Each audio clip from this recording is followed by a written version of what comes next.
नमस्कार। कार्यक्रम व्यक्ति विषय र विशेषमा यहाँहरूलाई स्वागत छ। म नयन सापकोटा। आजको कार्यक्रममा हामीसँग राष्ट्रिय जनस्वास्थ्य प्रयोगशालाका प्रवक्ता राजेश कुमार गुप्ता हुनुहुन्छ। पछिल्लो समयमा देशमा कोरोनाको संक्रमण दिनानुदिन बढिरहेको छ। काठमाडौँ उपत्यकामा हिजोको विवरण हेर्ने हो भने 1400 भन्दा बढी संक्रमित थपिरहेका छन्। यसबीचमा प्रयोगशालामा परीक्षण गराउनेको क्रम पनि बढ्दो छ भने यतिखेर जुन लक्षण देखा परेका व्यक्तिहरू र विदेश जानको लागि परीक्षण गराउने व्यक्तिहरूको प्रयोगशालामा भिड छ, उनीहरूको उपस्थिति बढिरहेको छ। विशेष गरेर पछिल्लो समयमा प्रयोगशालामा नक्कली परीक्षणका रिपोर्टहरू पनि सार्वजनिक भएको घटनाहरू हामीले थाहा पाउँदै आइरहेका छौँ। यो विषयमा पनि आजको कार्यक्रममा हामी कुराकानी गर्नेछौँ भने अहिलेको समयमा जसरी स्वास्थ्य मन्त्रालयले प्रक्षेपण गरिरहेको छ कि केही समय पछाडि यो परीक्षणको दायरा बढ्दाखेरि प्रयोगशालामा चाप बढ्न सक्ने आकलन पनि गरिएको छ। कोरोनाको नयाँ भेरिएन्ट देखा परेसँगै काठमाडौँ लगायत देशैभरि जुन सङ्क्रमितको सङ्ख्या बढिरहँदाखेरि राष्ट्रिय जनस्वास्थ्य प्रयोगशालाको तयारी के छ, आज हामी यिनै विषयमा पनि कुराकानी गर्न गइरहेका छौँ। आजको हाम्रो अतिथि हुनुहुन्छ राष्ट्रिय जनस्वास्थ्य प्रयोगशालाका प्रवक्ता राजेश कुमार गुप्ता। आउनुहोस् उहाँलाई कार्यक्रममा स्वागत गरौँ। स्वागत छ डाक्टर साहब।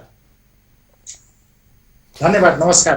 अब अहिलेको समयमा जुन प्रकारले कोरोना सङ्क्रमितको सङ्ख्या बढिरहेको छ, यस हिसाबलाई हेर्दाखेरि नेपालमा सङ्क्रमणको दर झनै बढ्ने जस्तो पनि देखिएको छ। कतिपय अवस्थामा परीक्षण गर्नको लागि लक्षण देखा परेका व्यक्तिहरूको मात्रै परीक्षण भइरहेको छ भने लक्षण नभएका व्यक्तिहरू कति छन् त्यो यसै भन्न सक्ने अवस्था छैन। अहिलेको यो पछिल्लो अवस्थालाई हामीले कसरी मूल्याङ्कन गर्न सक्छौँ? पहिलाको तुलनामा अहिले यो एक हप्तादेखि बिरामीहरूको चाप अत्यन्तै बढेको छ होइन। र हिजो मात्रै हामीले 500-600 भन्दा बढी स्वाब सङ्कलन गरेका छौँ होइन। त्यो हिसाबले गर्दा अब बिरामीको चाप पहिलाको भन्दा धेरै नै बढेको छ। र हामीले चाहिँ अब राष्ट्रिय जनस्वास्थ्य प्रयोगशाला चाहिँ अब पहिलाकै जस्तै प्रत्येक दिन 2000 स्वाब टेस्ट गर्न हामी रेडी अवस्थामा बसेका छौँ होइन। त्यही भएर अब टेस्ट गर्नलाई हामी सक्षम जति बढे पनि हामी त्यसको लागि तयारी गरेर आवश्यक चाहिने रिएजेन्टहरू लिएर केमिकल र ह्युमन रिसोर्सेस चाहिँ हामीले तयारी अवस्थामा राखेका छौँ। भनेको अब यो 1 वर्ष अगाडिको अनुभवले पनि यतिखेरको तयारीलाई यहाँहरूले तीव्र पारिरहनु भएको छ। यहाँले भने जस्तो 2000 को हाराहारीमा यहाँहरूले प्रयोगशालामा परीक्षण गर्न सक्ने क्षमता यहाँहरूसँग छ। त्यसको लागि आवश्यक सामग्रीदेखि लिएर जुन जनशक्तिलाई पनि यहाँहरूले तयारी अवस्थामा राख्नु भएको छ। अहिले चाहिँ यो प्रयोगशालामा परीक्षण गरिरहँदाखेरि यो नयाँ भेरिएन्टको कुराहरू पनि आइरहेको छ होइन। जुन पहिलेको कोरोना र अहिलेको कोरोनामा फरक छ भनेर पनि भनिरहेका छन्। यसलाई चाहिँ हामीले कसरी बुझ्ने? यसलाई अब पिसिआर विधिबाट यो नयाँ भेरिएन्ट चाहिँ कस्तो छ, हामीले चाहिँ 5 वटा जिनको डिटेक्सन गर्छौँ। यस जिन हुन्छ, एम जिन हुन्छ, त्यसपछि ओआरएफ जिन हुन्छ, आरडीआरपी जिन हुन्छ र जिन हुन्छ। अब यो नयाँ भेरिएन्टमा कस्तो छ, यस जिन चाहिँ नेगेटिभ आउँछ होइन। अब त्यही भएर यो नयाँ भेरिएन्टको लागि चाहिँ स्क्रिनिङ गर्नलाई हामीले अहिले के गरिरहेछौँ, कोरोना पोजिटिभ आयो र यस जिन नेगेटिभ आयो भने त्यो न्यू भेरिएन्टमा चाहिँ पर्छ भनेर अहिले चाहिँ हामीले स्क्रिनिङ गरिराखेका छौँ होइन। र अब फाइनल चाहिँ गर्नलाई जिन सिक्वेन्सिङको पनि मेसिन हामीले आइसकेको छ। जिन सिक्वेन्सिङ मेसिन चाहिँ भ्यालिडेसन र भेरिफिकेसन प्रोसेसमा छ। यो भ्यालिडेसन र भेरिफिकेसन हुने बित्तिकै हामीले जिन सिक्वेन्सिङ पनि तुरन्तै सुरु गर्छौँ। लगभग यही हप्ताभित्र हाम्रो जिन सिक्वेन्सिङ चाहिँ सुरु हुन्छ। अब जस्तो यो पिसिआर परीक्षणमा एउटा जुन तरिका छ र अर्को एन्टिजेन परीक्षणमा अर्को तरिका छ। यो एन्टिजेन र आरटिआर पिसिआर परीक्षणको यो फरक चाहिँ हामीले कसरी छुट्याउने? यसको यो परीक्षणलाई चाहिँ यसले जुन नतिजा निकाल्दाखेरि एन्टिजेनमा त्यति भर नपर्ने कुराहरू पनि आइरहेको छ। यसको बारेमा अलिकति यो जुन जिज्ञासा छ यसलाई मेटाइदिनुहोस् न। एन्टिजन परीक्षण जुन किट मेथडबाट गर्छ र पिसिआर यो दुईटैमा चाहिँ भाइरसकै डिटेक्सन गर्ने प्रविधि हो। सार्स कोभ-2 भाइरस अथवा यो कोरोना भाइरस जुन भन्छौँ त्यसैको डिटेक्सन गर्ने प्रविधि हो होइन। त्यही भएर यो पिसिआर पोजिटिभ र एन्टिजनको जुन किट छ त्यो पोजिटिभ आउनु दुइटै चाहिँ समान नै छ। एन्टिजनबाट पोजिटिभ आइसकेपछि त्यो पोजिटिभ नै हो, त्यसको लागि फर्दर पिसिआर गरिराख्नु पर्ने आवश्यकता हुँदैन। तर बिरामी चाहिँ सिम्प्टोमेटिक छ र एन्टिजन टेस्टबाट अथवा किटबाट गर्दाखेरि नेगेटिभ आयो भने बल्ल चाहिँ हामीले पिसिआर गर्न चाहिँ रिकमेन्ड गर्छौँ होइन। त्यही भएर यो एन्टिजनबाट पोजिटिभ आइसकेपछि त्यो पोजिटिभ नै हो, फर्दर केही पनि कन्फर्मेसन गर्नु पर्दैन, त्यसले पोजिटिभकै रूपमा राखेर त्यसलाई ट्रिटमेन्ट प्रक्रिया अगाडि बढाउनु। भनेको अहिले चाहिँ राष्ट्रिय जनस्वास्थ्य प्रयोगशालामा जुन परीक्षणको लागि यहाँहरूले स्वाब सङ्कलन गरिरहनु भएको छ, यो पहिलेको तुलनामा अहिले चाहिँ पछिल्लो समयमा केही बढेको देखिएको छ होइन। यसभन्दा अगाडि गत वर्षको परीक्षणमा जुन यो चाप थियो र अहिलेको परीक्षणमा चाहिँ यहाँहरूले कस्तो प्रकारको व्यक्तिहरू भनौँ न, एउटा चाहिँ कतिपय अवस्थामा विदेश जाने व्यक्तिहरूले परीक्षणलाई चाहिँ आफ्नो तीव्रता दिइरहेका छन् भने कतिपय लक्षण अलिकति गाह्रो भएको व्यक्तिहरूले चाहिँ परीक्षण गराइरहेका छन्। यहाँहरूले त्यो जुन एउटा वर्गीकरण गर्नुहुन्छ कि गर्नुहुन्न, कस्तो कस्तो व्यक्तिहरू चाहिँ यतिखेरको समयमा परीक्षण गर्नको लागि आइरहनु भएको छ? हो, एक्ज्याक्टली सर, एकदम सही क्वेसन उठाउनुभयो। अहिले परीक्षण गर्न आउने व्यक्तिहरू चाहिँ म्याक्सिमम सबै सिम्प्टोमेटिक नै हुनुहुन्छ अथवा कन्ट्याक्ट ट्रेसिङमा परेका व्यक्तिहरू हुनुहुन्छ होइन। अब विदेश जाने प्रायोजनको लागि जुन सङ्ख्या थियो त्यो त अहिले पनि उत्तिकै छ, त्यो बढेको छैन होइन। तर अहिले जुन सङ्ख्या बढेको छ त्यो एक्ज्याक्टली चाहिँ यो सिम्प्टोमेटिक जुन लक्षण कोरोनाको लक्षण देखेकै बिरामीहरूको सङ्ख्या चाहिँ अहिले बढेको छ। भनेको अहिले चाहिँ जसरी लक्षण देखा परिरहँदाखेरि उनीहरूलाई गाह्रो हुने व्यक्तिहरू पनि आइरहनु भएको कुराहरू पनि आइरहेको छ। कतिपय अवस्थामा देशकै कुरा गर्ने हो भने कतिपय जिल्लामा त अस्पतालमा बेड अभाव भएर उपचार गर्नको लागि पनि समस्या भइरहेको कुराहरू आइरहेको छ। यहाँहरूले चाहिँ यो अवस्थालाई चाहिँ मध्यनजर गर्दै परीक्षणको दायरा अब यहाँले भन्नुभयो कि 2000सम्म चाहिँ हामी परीक्षण गर्नको लागि सक्षम छौँ भनेर। यो अवस्था स्वास्थ्य मन्त्रालयले केही समय अगाडि उसले आकलन गरेको छ कि 1-2 महिनापछि त झन् दैनिक रूपमा हजारौँ सङ्ख्यामा बिरामीहरू थपिन सक्ने कुराहरू पनि उसले प्रक्षेपण गरिरहेको छ। यो अवस्थालाई चाहिँ अब राष्ट्रिय जनस्वास्थ्य प्रयोगशालाले कसरी काम गर्न खोजिरहेको छ? अहिले मैले 2000 क्यापासिटी भनेको त राष्ट्रिय जनस्वास्थ्य प्रयोगशालाको एउटा प्रयोगशालाको मात्रै क्यापासिटी भनेको होइन। अहिले चाहिँ पिसिआर ल्याब सञ्चालन भएका लगभग 86-86 वटा चाहिँ प्रयोगशालाहरू रहेको छ नेपालभरिमा होइन। त्यही भएर यो सबै ल्याबहरू पूर्ण रूपमा फुल क्यापासिटीमा रन गर्यो भने अब पर डे चाहिँ हाम्रो क्यापासिटी 40,000 भन्दा बढी हुन सक्छ होइन। त्यही भएर अब परीक्षणको दायरा बढाउनु पर्छ र यो बाहिरका जति ल्याबहरू छ त्यो सबैले चाहिँ पूर्ण रूपमा चाहिँ अब सञ्चालन आउने क्रममा छ होइन। त्यही भएर यो टेस्टिङको लागि चाहिँ हाम्रा ल्याबहरू सबै सक्षम छ र रिएजेन्टहरू केमिकलहरू कति बाहिरको ल्याबहरूमा कति छ त्यो पनि हामीले सोधिरहेछौँ। उहाँहरूको एउटा डाटा लिइरहेछौँ बाहिर कति मात्रामा केमिकलहरू र रिएजेन्टहरू चाहिँ मौजदात छ होइन।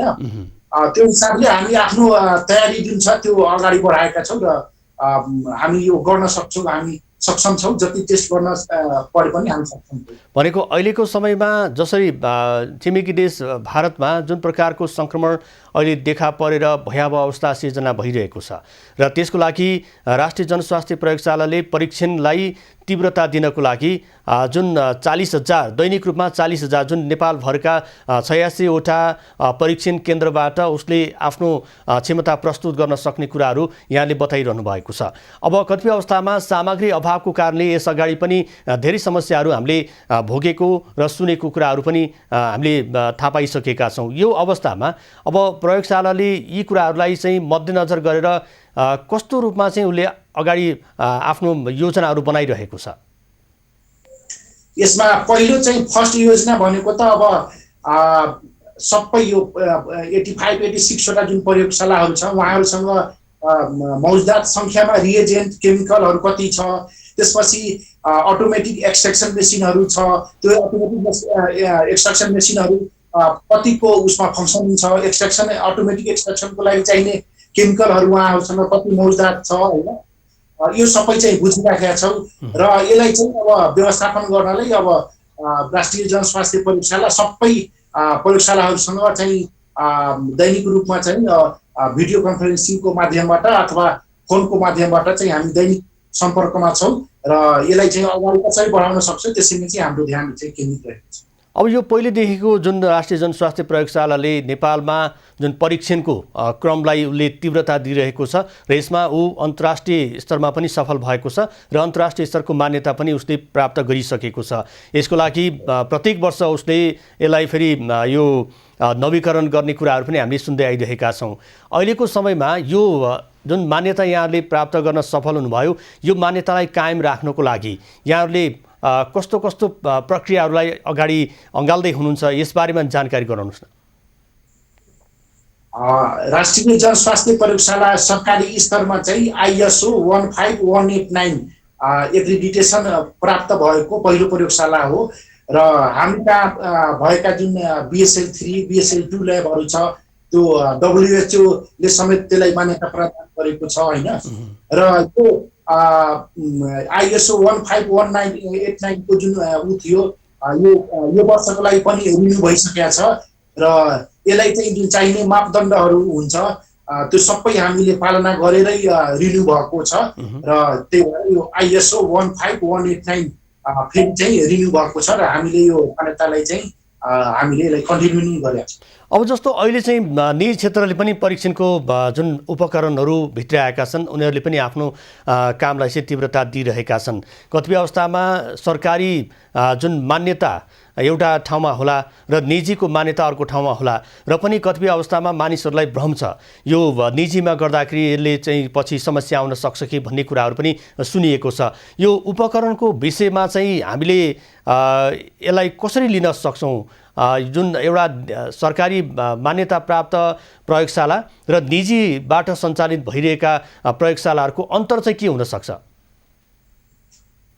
निजीबाट सञ्चालित प्रयोगशालाहरू पनि राष्ट्रिय जनस्वास्थ्य प्रयोगशालाबाट सबै प्रक्रियाहरू पुर्याएरै मान्यता पाएका प्रयोगशालाहरू हुन् हैन। त्यही भएर यो निजी र सरकारी जहाँ गराउँदाखेरि पनि क्वालिटी चाहिँ उत्तिकै छ, भरपर्दो नै छ हैन। र यो बिचबिचमा हामीले मोनिटरिङ पनि गरिराखेका छौँ। त्यही भएर टेस्ट गराउनलाई नजिकको PCR सेन्टरहरू सरकारी प्राइभेट जुन ठाउँमा जाँदाखेरि रिपोर्ट चाहिँ सबै भरपर्दो रिपोर्ट नै छ। अब यो बिचमा न्युजहरू आएको छ यो के अरे ट्राभलको लागि बाहिर पठाउने जुन प्रयोगशालाहरूले जुन केही प्रयोगशालाहरूले जुन गल्ती गरेका छ त्यो त अब CIB ले जाँच के अरे जाँच गरेर प्रक्रिया अगाडि बढाएको छ र त्यसलाई प्रयोगशालाको त्यस्तो गल्ती गर्ने प्रयोगशालाको के अरे लाइसेन्स पनि निलम्बनमा परिसकेको छ हैन। हजुर। र अहिलेको अवस्थामा अब यो PCR सबै प्रयोगशालाहरूले राम्रै गरेका छ र यसको हामीले क्वालिटी चेक गर्नलाई प्रत्येक महिना प्रत्येक प्रयोगशालाबाट चाहिँ पोजिटिभ र नेगेटिभ स्याम्पलहरू हामी कहाँ मगाएर हामीले त्यसको क्वालिटी चेक गर्छौँ र त्यो क्वालिटी चेक गर्दाखेरि सबै प्रयोगशालाहरूले 99% भन्दा बढी रिपोर्टहरू चाहिँ उहाँहरूको मिलेकै छ। त्यस्तै चाहिँ PT टेस्टिङ, एफिसिएन्सी टेस्टिङ भन्छ, त्यो चाहिँ हामीले चाहिँ राष्ट्रिय जनस्वास्थ्य प्रयोगशालाबाट अननोन स्याम्पलहरू चाहिँ हामीले चाहिँ निजी प्रयोगशालाहरूमा पठाउँछौँ र उनीहरूले त्यसको रिपोर्ट गरेर हामीले बुझाउनुपर्छ र त्यो दुईटै रिपोर्ट हामी कम्पेयर गर्छौँ। कम्पेयर गर्दाखेरि पनि सबै रिपोर्टहरू प्राइभेट सरकारी सबैको रिपोर्ट 95, 99 र 100% सम्म मिलेको छ हैन। त्यही भएर रिपोर्ट चाहिँ प्राइभेट सरकारी सबैको चाहिँ अहिले विश्वास गर्न सकिने छ। भनेको अहिले केही समय अगाडि जुन एउटा संस्थाले केही रकम लिएर सुन्ने अनुसार चाहिँ 9,000 रकम लिएर जसरी विदेश जाने व्यक्तिहरूको PCR परीक्षण गर्दाखेरि जुन नेगेटिभ रिपोर्ट दिने गरेको खुलासा भइरहँदाखेरि अब यो सरकारी स्तरबाट दिने जुन परीक्षणको नतिजा छ यसलाई यहाँहरूले विश्वस्त तुल्याउनको लागि यहाँहरूलाई पनि त्यो डर होला। कतिपय अवस्थामा त्यो खबर आइरहँदाखेरि यसले चाहिँ गर्दैन र भन्ने प्रश्नहरू पनि उठ्यो होलान् हैन। यो प्रति चाहिँ यहाँहरू कतिको सजग भइरहनु भएको छ? अब एउटा प्रयोगशालाको जुन त्यस्तो बदमासी गरेको जुन आएको थियो त्यो प्रयोगशालाको चाहिँ के अरे लाइसेन्स चाहिँ अहिले निलम्बनमा परेको छ हैन। हजुर। र यो विदेश प्रायोजनको लागि गर्ने टेस्ट र आम जनताको लागि गर्ने टेस्ट यो इन्टायरली फरक विषय हो होइन। अब विदेश जानको लागि प्रयोगशालाहरूको चाहिँ स्वास्थ्य मन्त्रालयले उता मापदण्डमा रही लिस्टिङ गरिसकेका छ होइन, कुन कुन प्रयोगशाला। अब सरकारी प्रयोगशाला लगायत प्राइभेटको पनि त्यसमा लिस्टिङ भएको छ, विदेश जाने प्रायोजनको लागि हो होइन। तर आम जनताको लागि गर्ने जुन टेस्टहरू छ, पिसिआर टेस्टहरू छ, त्यो चाहिँ सरकारी प्राइभेट जुनसुकै सबैबाट गर्न मिल्ने किसिमले चाहिँ अहिले बनाएको छ। अब अहिले चाहिँ जस्तो सुरुवातको कोरोनामा जतिको आम जनताहरू सतर्क थिए, यसप्रति चिन्ता थियो, चासो थियो र त्यस पछाडि बिस्तारै बिस्तारै यसको रूप पनि परिवर्तन भएर सङ्क्रमणको दर पनि घट्दै गयो र त्यस अनुरूप अहिले फेरि केही समय अगाडि मात्रै यो सङ्क्रमण दर फेरि उच्च गतिमा बढिरहेको छ। अहिले चाहिँ यहाँहरूले जुन यो स्वास्थ्य सावधानी अपनाउँदाखेरि यो पहिलेको तुलनामा अहिले घटेको हो कि यो चाहिँ कायमै छ कि यहाँहरूले चाहिँ कस्तो अनुभव बटुलिरहनु भएको छ? जस्तो कति अवस्थामा राष्ट्रिय जनस्वास्थ्य प्रयोगशालामा पनि जुन प्रकारको स्वास्थ्य सावधानी अपनाइएको थियो र पछिल्लो समयमा त्यो नअपनाएको कुराहरू पनि हामीले सुन्दै आइरहेका छौँ, यस्तै हो कि अलिक फरक छ? बिचमा त सङ्क्रमण दर कम भएकै हो, सङ्क्रमण दर कम भएकै हो। त्यो बेला त विदेश जाने प्रयोजनको लागि मात्रै बढी टेस्टहरू आउँथ्यो। यो के अरे नेपालभरिको सङ्क्रमितको सङ्ख्या हेर्दाखेरि पनि अब 2 अङ्कमा घटिसकेका थियो, 100 भन्दा पनि कम आइसकेका थियो होइन।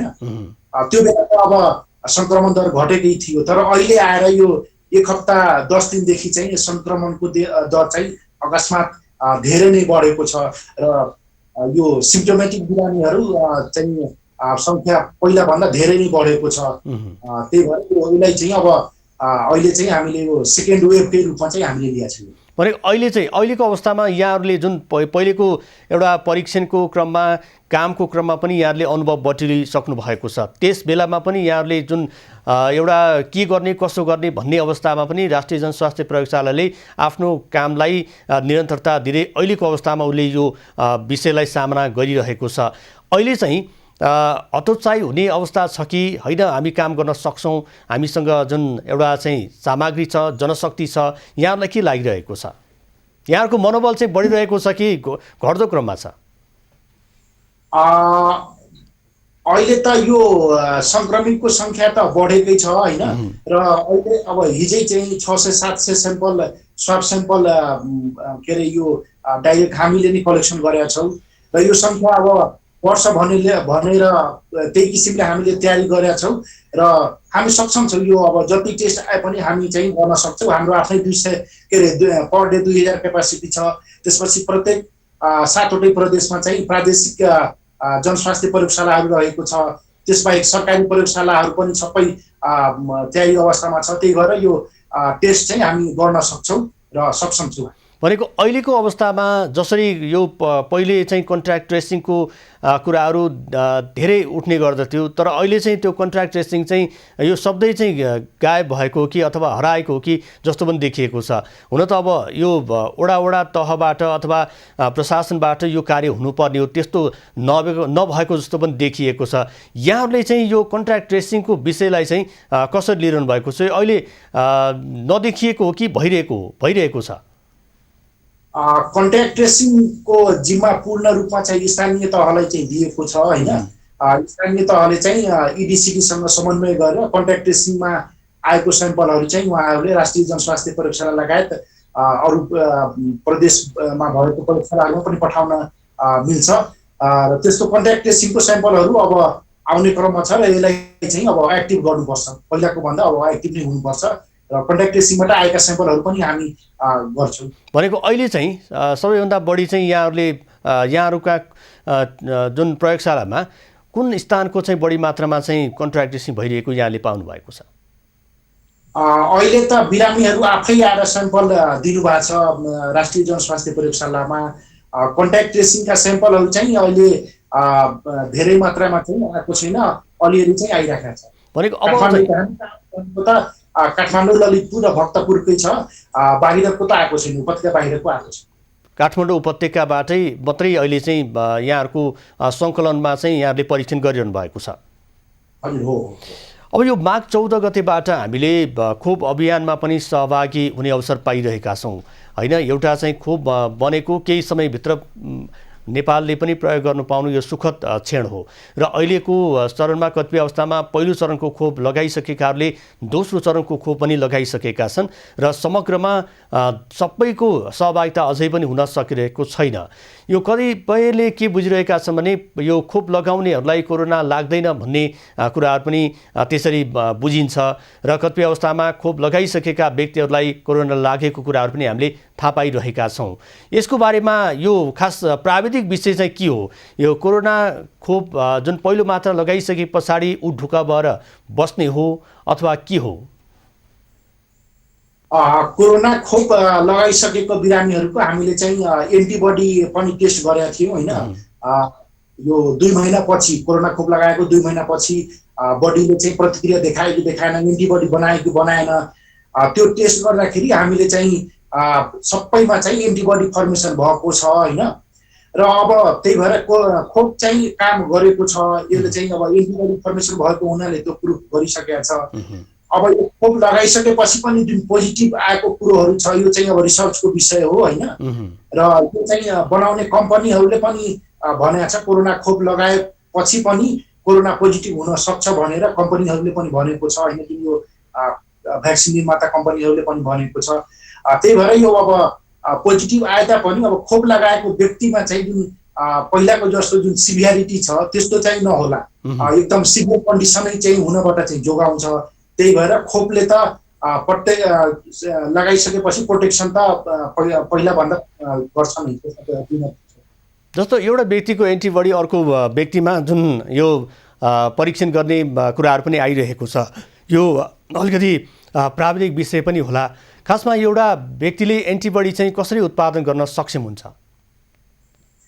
अब यो एन्टिबडी कस्तो छ, भ्याक्सिनमा जुन छ नि त्यसमा अब कोरोना भाइरसको स्पाइक प्रोटिनहरू चाहिँ अब के अरे एडेनो भाइरस राखेर बनाएको हो होइन। यो चाहिँ अब जेनेटिकली इन्जिनियरिङ गरेर बनाएको हो। अहिले हाम्रो यो जुन कोभिसिल्ड भ्याक्सिन छ त्यो चाहिँ भाइरल भेक्टर भ्याक्सिन हो होइन। अब त्यो कस्तो हुन्छ, भ्याक्सिनमा चाहिँ अब SARS-CoV-2 कोरोना भाइरसकै पार्टिकलहरू हुन्छ, स्पाइक प्रोटिनको पार्टिकलहरू छ। अब त्यो पार्टिकलको विरुद्धमा चाहिँ हाम्रो बडीले चाहिँ एन्टिबडी बनाउने हो। अब एकचोटि एन्टिबडी बनिसकेपछि के हुन्छ, पछि त्यो भाइरस कन्ट्याक्टमा आयो भने त्यो भाइरसलाई चाहिँ के गर्छ, यसले चाहिँ उसलाई चाहिँ अब डिस्ट्रोय गरिदिन्छ अथवा त्यसलाई मिनिमाइज गरिदिन्छ, रोग लगाउनबाट जोगाउँछ। यो चाहिँ प्लाज्मा थेरापी जुन गरेको थियो त्यो प्लाज्मा थेरापीको कन्सेप्ट पनि यही हो। प्लाज्मा थेरापीमा के हुन्छ, पोजिटिभ भइसकेको बिरामी जित्तो भइसकेपछि त्यसको उहाँको चाहिँ ब्लडबाट प्लाज्मा निकालेर र अरू जुन सिरियस भएको बिरामीलाई चाहिँ चढाउने गरेको थियो हो। यो एन्टिबडी बन्ने प्रक्रिया 2 किसिमबाट हुन्छ। एउटा रोग लागेर पनि त्यसको विरुद्धमा एन्टिबडी बन्छ, अर्को चाहिँ भ्याक्सिन लिएपछि त्यो भाइरसको विरुद्धमा एन्टिबडी बन्ने, दुईटै प्रक्रियाबाट बन्छ। अहिले चाहिँ यो भ्याक्सिन लगाएर जुन एन्टिबडी बनेको छ यो पनि अब धेरैमा चाहिँ राम्रैसँग 8 हप्तापछि चाहिँ एन्टिबडी बनेको जुन एमाउन्ट छ सबैमा चाहिँ राम्रोसँग एन्टिबडी बनेको छ। भनेको यो चाहिँ अब एउटा चाहिँ कोरोनालाई जितेर उसले त्यो कोरोनालाई निर्मूल पार्न सक्षम, जुन भ्याक्सिन नलाइकन उसले निर्मूल पार्न सक्छ र त्यो व्यक्तिमा पनि एन्टिबडीको मात्रा त्यहाँ हुनसक्छ। त्यसबाट पनि अर्को व्यक्तिमा हामीले त्यसलाई चाहिँ प्रयोग गर्न सक्छौँ। अर्को भनेको भ्याक्सिन लगाइसके पछाडि त्यसबाट आउने एन्टिबडीको मात्रालाई पनि त्यो अर्को व्यक्तिमा हामीले चाहिँ प्रयोग गर्न सक्छौँ। यसको अन्तर चाहिँ कस्तो हुँदछ, फरकपन चाहिँ कस्तो हुन्छ?